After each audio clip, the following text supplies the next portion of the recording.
নজর রাখা যাক এই মুহূর্তে বাংলাদেশের খবরে।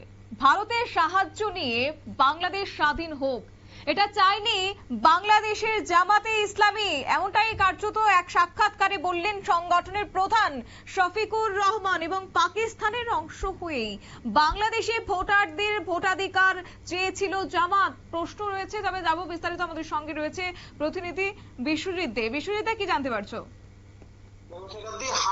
হাসিনা পরবর্তী বাংলাদেশ যে মুক্তিযুদ্ধের বিরোধী তা কিন্তু দিনের আলো মতো স্পষ্ট, এবং সর্বস্তরে শেখ মুজিবুর রহমানের স্মৃতি মুছে জয় বাংলা স্লোগান নিষিদ্ধ করে বুঝিয়ে দিয়েছে মোহাম্মদ ইউনূসের সরকার। মূলত জামাতের পরামর্শ চলা অন্তর্বর্তী সরকার পদে পদে বুঝিয়ে দিচ্ছে তারা নির্ভেজাল পাকিস্তানপন্থী। এবার সেই কথা রাগঢাক না করে কিন্তু জানিয়ে দিলেন বাংলাদেশের জামায়াতে ইসলামের প্রধান শফিকুল রহমান। সেই বিষয়টা শফিকুল রহমানের বক্তব্য হচ্ছে, নীতিগতভাবে ভারতের সাহায্য তারা চাননি 1971 সালে। সম্প্রতি এক কর্মসূচিতে পচা অতীতের কথা বলেছিলেন জামাত প্রধান। এই বিষয়ে ব্যাখ্যা দিতে গিয়ে তিনি বলেন, 71-এ আমি যদি কোনো অপরাধ করে থাকি সেটা পচা অতীত, 71-এর পর যারা অপরাধ করেছে সেগুলো পচা উচিত।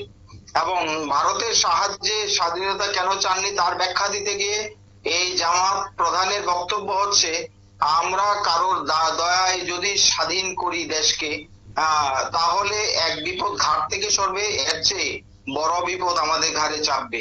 যদি 71-এ পাকিস্তান, যদিও তিনি কিন্তু শফিকুল ইসলাম এই 71-এ যে পাকিস্তান বাহিনী বাংলাদেশে হত্যাযোগ্য নিধনযোগ্য চালিয়েছিল সে কথা কিন্তু তিনি স্বীকার করে নিয়েছেন।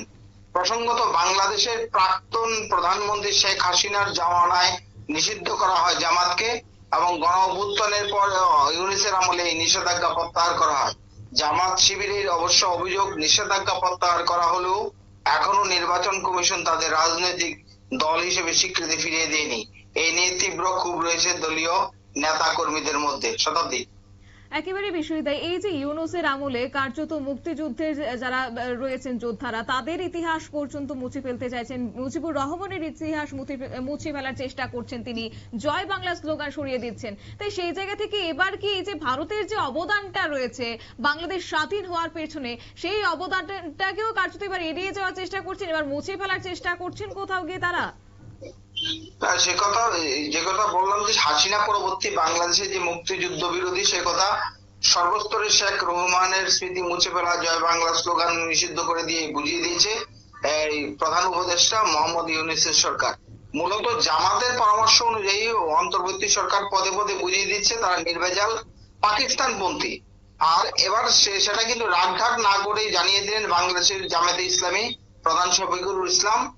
তিনি বলেছেন যে নীতিগতভাবে তারা 1971 সালে যে বাংলাদেশ স্বাধীন হয়েছিল তখন সেই স্বাধীনতা বিরোধিতা করেছিল এই কারণে যে তারা ভারত থেকে স্বাধীনতা সাহায্য চাননি। এই কারণে যদি তাদের বক্তব্য হচ্ছে, একটা বিপদ যদি ঘাট থেকে নামে, অর্থাৎ পাকিস্তানকে যদি ঘাট থেকে নামিয়ে দেওয়া যায়, আরেকটা বিপদ অর্থাৎ ভারত সেই তাদের ঘাটের উপর বিপদ চাপবে। এই ছিল তাদের দর্শন। শতাব্দী, একেবারে ধন্যবাদ। অর্থাৎ 1971 সালে যখন বাংলাদেশ নামের একটা স্বাধীন রাষ্ট্র গঠন করা হয়েছে, যেই স্বাধীন রাষ্ট্রে কার্যত মুক্তিযোদ্ধাদের অবদানকে এই মুহূর্তে মুছে ফেলার চেষ্টা করছে এই জামাতে ইসলামরা এবং সেই সঙ্গে অন্তর্বর্তী সরকার, সেই জায়গা থেকে আজকে ভারতের সাহায্যে দেশ স্বাধীন হোক সেটা নাকি এবার তারা চাইনি। এক প্রকার বলা যায় যে ঝুলি থেকে বেড়াল বেরিয়ে আসার উপক্রম বলে কিন্তু মনে করছেন এই মুহূর্তে বিশেষজ্ঞ মহল। নিয়ে নিচ্ছে ছোট্ট একটি বিজ্ঞাপন বিরতি, সঙ্গে থাকুন।